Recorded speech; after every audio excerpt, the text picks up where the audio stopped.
former National Guardsman accused of shooting and killing 8 children. 7 of them were his own. Were also shot, including the gunman's wife. But police are still trying to figure out how he was able to get a hold of a gun. He has a felony firearms conviction from several years ago that should have prevented this, and his family says that he was getting treated for mental health issues at his local VA. 8 children are dead. 7 of them shared the same blood as the man who pulled the trigger. And before he walked out of that house, he looked his own wife in the face, the woman he had just shot, and said 3 words that have haunted everyone who has heard them since. "You caused this." This is the full story of what happened in Shreveport, Louisiana on April 19, 2026. This is not speculation. This is not rumor. Every single detail you are about to hear has been confirmed by law enforcement, court records, surveillance footage, dispatch audio, family members, witnesses, and official press conferences. And by the time this video is over, you will understand not just what happened, but how it happened, why it happened, and every single point where this tragedy could have been stopped but wasn't. Let's start from the very beginning. Shamar Elkins was 31 years old. He was a former Louisiana Army National Guard soldier who served from 2013 to 2020 as a signal system and fire support specialist. He never deployed overseas. He left the military as a private. After his service, he went to work for United Parcel Service. On the surface, he looked like a man trying to build a life. But underneath that surface was a history that should have raised every alarm possible, and didn't. In 2015, Shamar Elkins was arrested for driving under the influence. He pleaded guilty. His punishment? 6 months of probation. That was it. No jail time.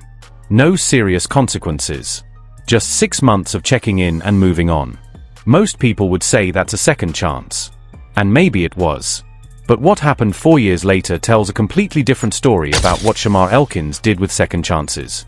In March of 2019, Elkins was arrested on 2 felony charges: illegal use of a weapon and carrying a firearm on school property.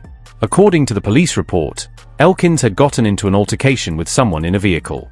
He pulled out a 9mm handgun and fired 5 rounds at that car as it sped away. One of those bullets landed approximately 300 feet from a Shreveport high school, a school with students inside. That is not a mistake. That is not an accident. That is a man firing a deadly weapon in a school zone. And yet, what happened next is one of the most important parts of this entire story, because it tells you exactly how Shamar Elkins ended up with a weapon on April 19, 2026. Prosecutors offered him a deal. The more serious charge, carrying a firearm on school property, was dropped entirely. Dropped. In exchange, Elkins pleaded guilty only to the lesser charge of illegal use of a weapon. The judge handed him 18 months of probation, ordered him to surrender his firearm, and required him to pay $71 a month for that probation period. That was the full extent of the consequences for a man who fired a gun near a school. Within a single decade, Shamar Elkins had 2 documented cases where his reckless behavior with vehicles and weapons could have ended lives. Twice, the system gave him an easy way out. Twice, a judge signed off on it.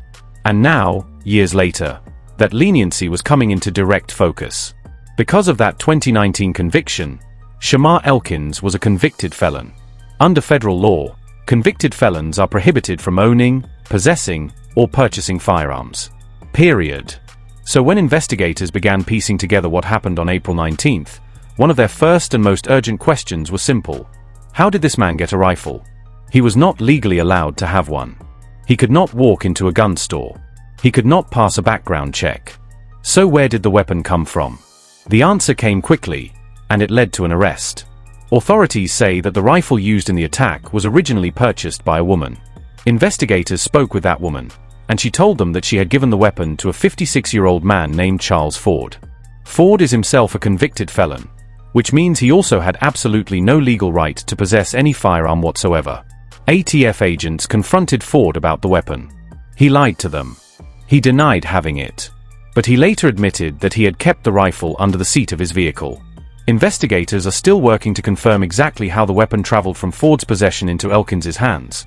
But what they were able to confirm is that at one point in time, Ford was in possession of that rifle, and he lied to federal investigators about it. Charles Ford was arrested and charged with being a felon in possession of a weapon and making false statements to federal agents. He now faces up to 15 years in federal prison for the possession charge and up to an additional 5 years for the false statements. One illegal transaction. One lie. 8 children dead. Now let's talk about what was happening in Shamar Elkins' personal life in the weeks and months leading up to April 19th. Because this is where the warning signs become impossible to ignore. Shamar Elkins married a woman named Shaniqua Pugh in 2024. Together they had 4 children. He also had 3 additional children with another woman who lived just blocks away from the marital home. The 2 households existed in close proximity. The children from both homes knew each other. The co-parenting arrangement, by most accounts from people close to the situation, had been functional. But the marriage itself was deteriorating rapidly. Relatives on both sides of the family have confirmed that the marriage had been under enormous strain. There were reports of infidelity.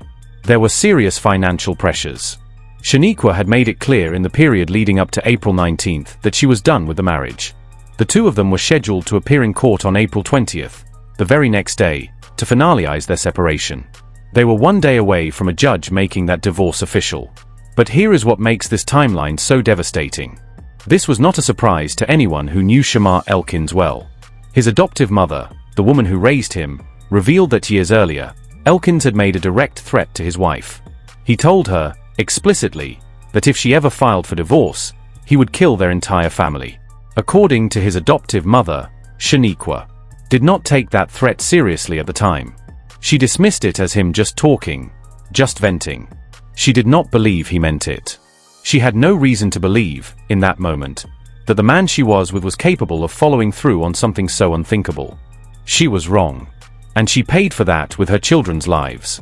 Now, on top of the marital collapse, Shamar Elkins was also in a deeply dangerous mental state.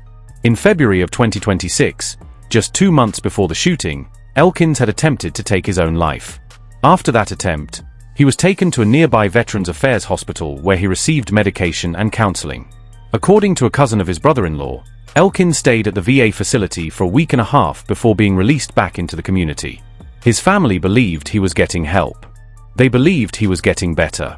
He was not getting better.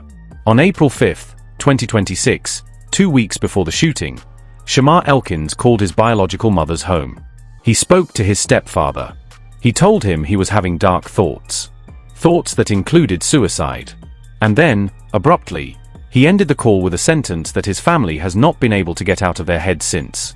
He said, "Some people don't come back from their demons." And then he hung up. That was April 5th. 14 days later, he was standing inside a home with a rifle.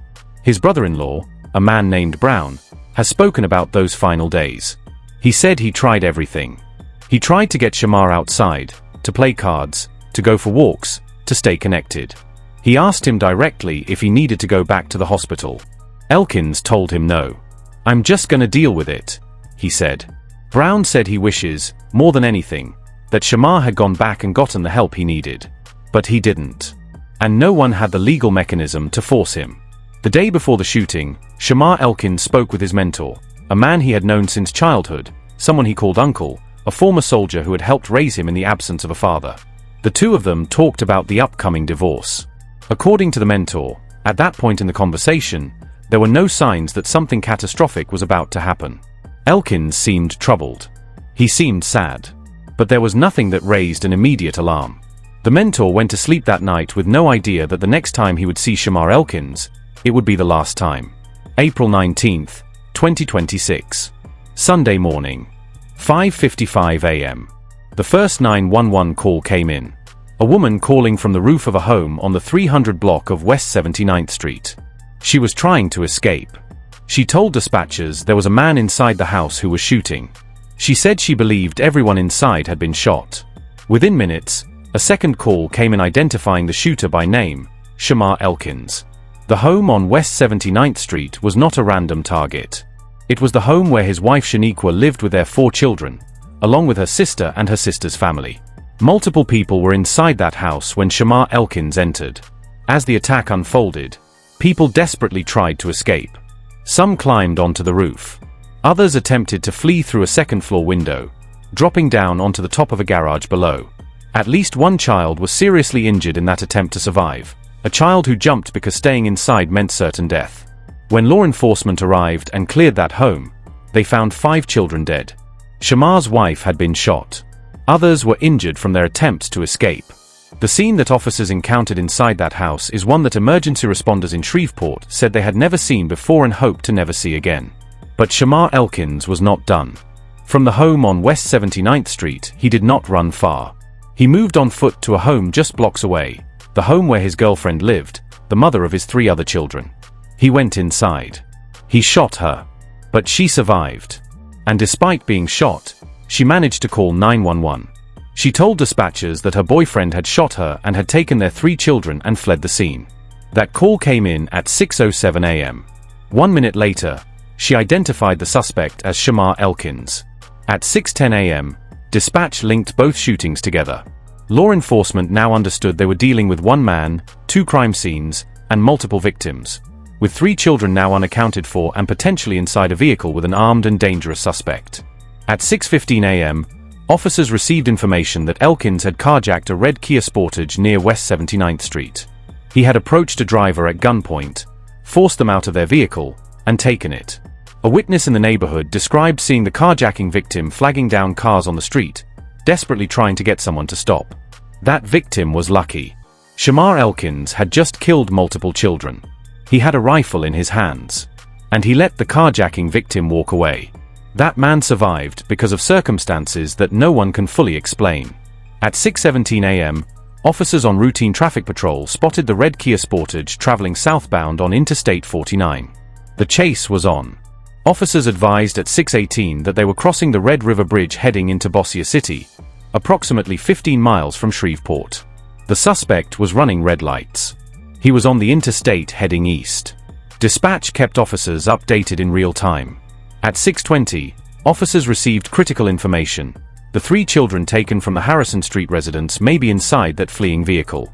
Officers maintained the pursuit while knowing there could be children in that car. At 6:23, officers reported exiting near the Swan Lake area. At 6:25, officers located the injured victims from the Harrison Street shooting. At 6:29 a.m., officers made contact with the suspect. There was an exchange of gunfire. At 6:30, officers confirmed contact with Elkins in the 400 block of Brompton Lane in Bossier City. At 6:40, officers confirmed the suspect vehicle was empty. No children were inside. The 3 children were located safe.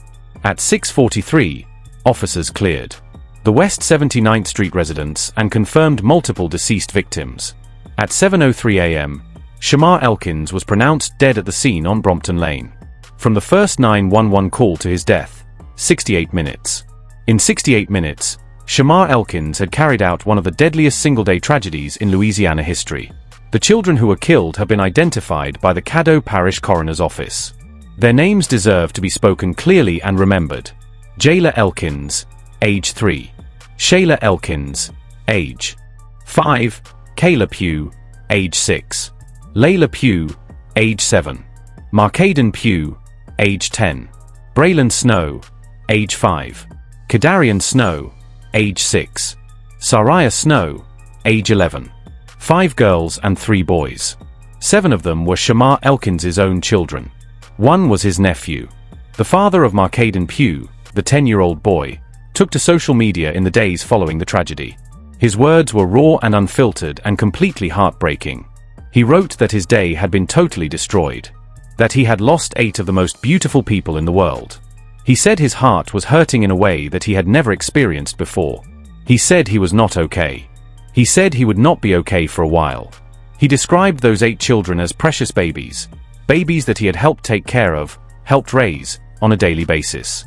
And he said that yes, he was going to seek help for himself, for his child, for his wife, and for his sister-in-law. Because there is no roadmap for surviving something like this. His wife's sister, Shaniqua's sister, was also inside the home on West 79th Street during the attack.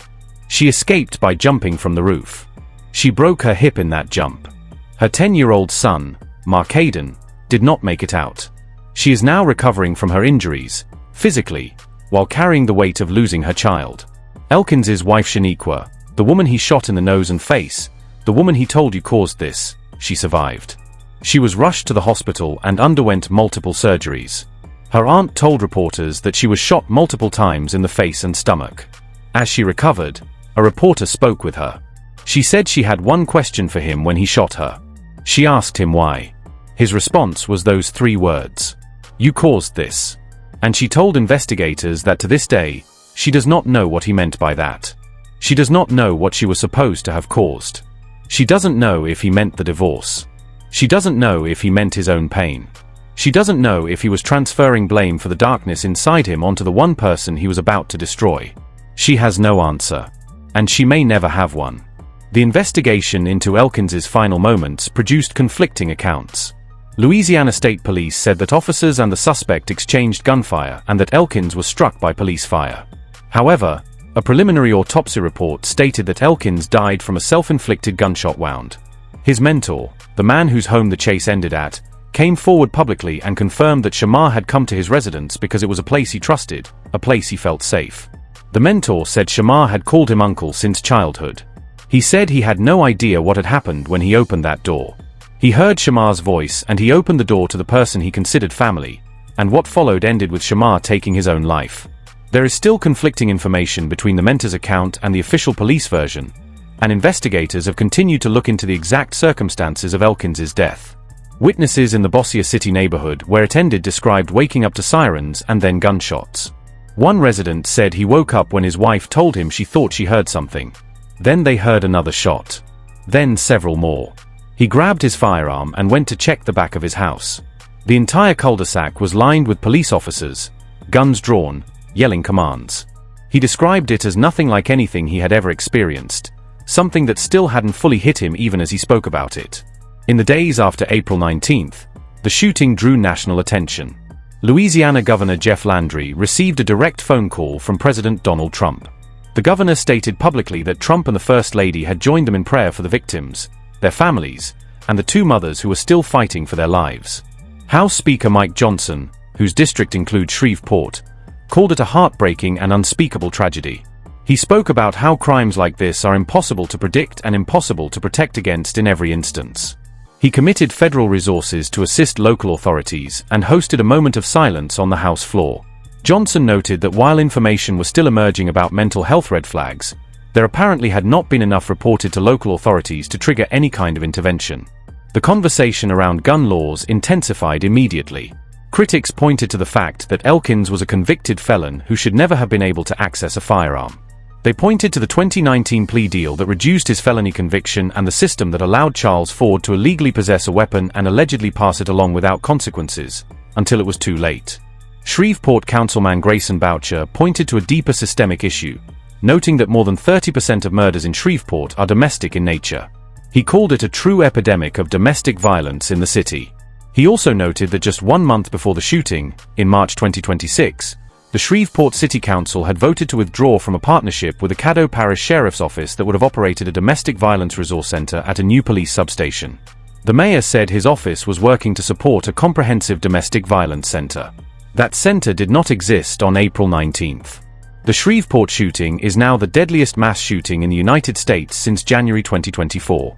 It is the deadliest mass shooting on a single day in Louisiana history. 8 children between the ages of 3 and 11, gone in 68 minutes.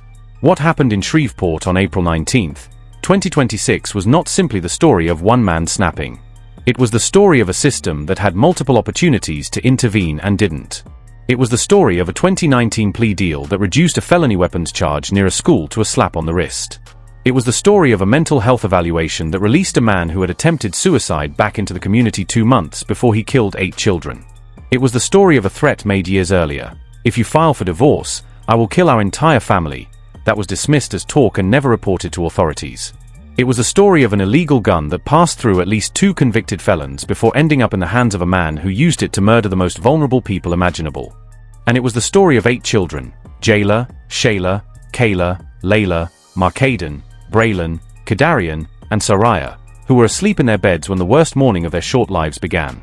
Children who had done nothing. Children who had their whole futures ahead of them. Precious babies, as their uncle called them. 8 of them. Gone. If you or someone you know is experiencing domestic violence, please call the National Domestic Violence Hotline at 1-800-799-7233. If you or someone you know is in mental health crisis, call or text 988. These resources exist. Please use them. Because the cost of not using them as this city of Shreveport now knows, is one that no community should ever have to bear.